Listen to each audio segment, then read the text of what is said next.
Bonjour, nous sommes le 4 mars 2022 et un rapide point sur la situation en Ukraine. Monsieur Macron, président de la République française, a eu un entretien hier, un long entretien avec Monsieur Poutine, et ce qu'il nous a dit de la manière dont ça s'est déroulé est particulièrement inquiétant. Il nous a fait comprendre qu'on n'a encore rien vu. Voilà, c'est ce que Monsieur Poutine avait dit dès le départ, qu'on n'avait encore rien vu. Et la résolution de M. Poutine semble entière. Alors, la difficulté dans les jours qui vont venir, du point de vue voilà, des nations de l'OTAN, mais de l'Occident en général, puisqu'il y a un certain nombre de nations qui n'y sont pas dans l'OTAN, comme la Suède ou la Finlande, ça va être d'assister au massacre sans bouger. Ça va être très très difficile, il suffit de voir les commentaires des journalistes, et il suffit d'avoir un peu le pouls de l'opinion publique pour voir que les populations occidentales vont commencer à être extrêmement exigeantes vis-à-vis des dirigeants, qu'il faut faire quelque chose et pas simplement permettre à un flot de réfugiés de sortir sains et saufs du pays. Sains et saufs, mais dans des conditions abominables, on le voit bien. Alors il y a paraît-il, plus d'un million maintenant de personnes qui sont sorties d'Ukraine, 45 millions d'habitants, ça nous fait quoi? Ça fait 2% de la population qui est déjà sortie, ça ne va pas s'arrêter aujourd'hui. Ce sont des femmes et des enfants essentiellement parce que les hommes, voilà, il y a des enfants, garçons, mais ce sont les hommes entre 18 et 60 ans, d'après ce que j'ai compris, qui sont refoulés à la frontière. Et donc, si ceux-là ont le bonheur de vivre jusqu'à la fin et quand ils se rejoindront leur famille, on peut déjà compter que 4% de la population ukrainienne est à l'extérieur du pays. Bon, ça, en grande partie, c'est quelque chose, voilà, ça c'est un des objectifs de M. Poutine de toute manière, de se débarrasser d'un grand nombre d'Ukrainiens pour quand il aura pris le pouvoir entièrement dans son pays.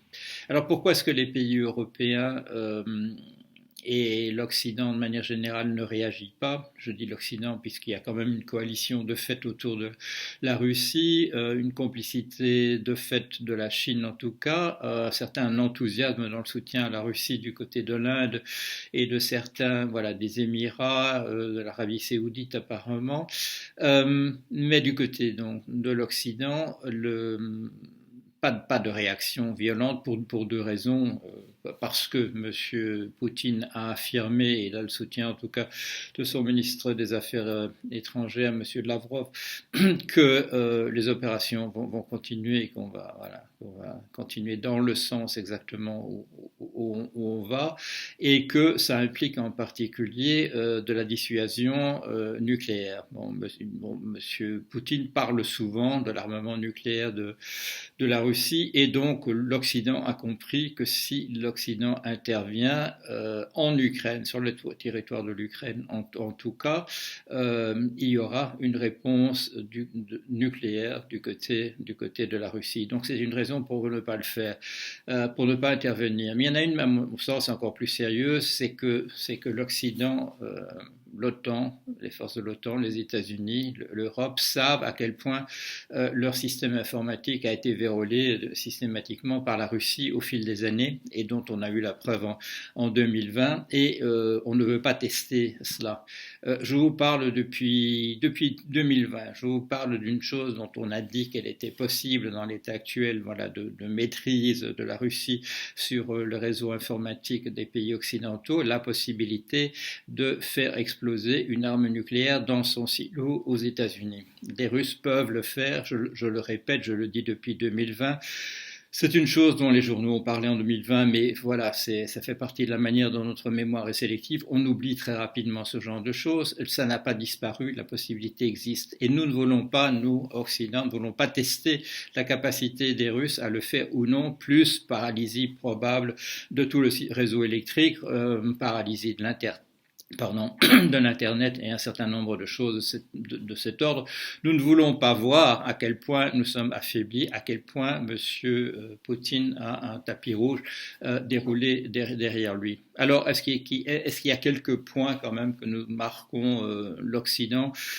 Par rapport à la Russie, aux États-Unis, oui, ils sont en train de marquer des points contre Trump. Trump, complice de Poutine, comme il le déclare d'ailleurs tous les jours, euh, en, en célébrant voilà, le courage de M. Poutine, plus un certain nombre de personnes aux États-Unis, dont le fameux reporter de Fox News, Tucker Carlson, et plus M. Pompeo, qui a été directeur de la CIA quand même aux États-Unis, plus ministre des Affaires étrangères, mais ils sont de plus en plus isolés et le système de justice américain est en train de marquer des points. Il y a quelques jours, un rapport est sorti montrant que les preuves ont été rassemblées de la complicité de M. Trump dans non seulement la complicité, mais qu'il est le maître d'œuvre d'une tentative de coup d'État au mois de janvier, au mois de décembre 2020 et au mois de janvier 2021. Les preuves maintenant sont rassemblées.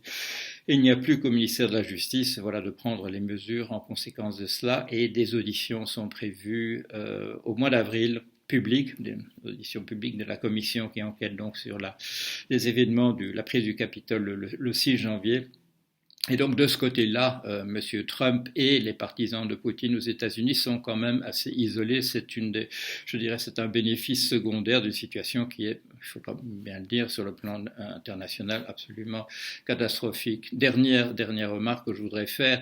Depuis des années, je signale, quand on nous parle du nucléaire et monsieur entend des termes élogieux, comme l'a fait encore M. Macron avant-hier, je dis que le nucléaire dans des situations d'effondrement, dans des situations de guerre civile, c'est extrêmement dangereux. Une centrale nucléaire, ça ne doit pas être voilà, l'enjeu de combat qui se déroule autour d'elle. Or, c'est le cas en ce moment en Ukraine, autour d'une très importante centrale nucléaire. C'est une poudrière. Quand je dis que c'est une bombe, il y a des gens qui viennent m'expliquer, en essayant de faire les malins, qu'une bombe nucléaire ne fonctionne pas de la même manière qu'une centrale. Je suis au courant, bien entendu, mais vous avez vu à Fukushima ce qui peut se passer, vous avez vu à Tchernobyl ce qui peut se passer. Il y a ce qu'on appelle le China Syndrome, et qu'on a vu d'une certaine manière à Fukushima, c'est-à-dire que dans une centrale à l'abandon, le cœur, voilà, le noyau de matière fissile peut crever crever les cuves dans lesquelles se trouve voilà, la centrale proprement dite, les récipients dans lesquels se trouvent les liquides et les matières fissiles. Ça peut crever, ça peut commencer à s'enfoncer au milieu de la terre, ça traverse bien entendu des couches de phréatiques, ça contamine l'eau et ainsi de suite, et on ne sait pas où ça va s'arrêter, cette masse de lave ou d'équivalent de lave. Ne me dites pas que c'est pas de la lave, je sais de quoi je parle.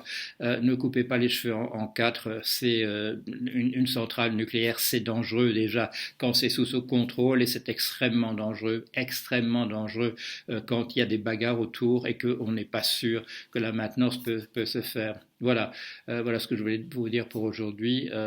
À bientôt, j'espère.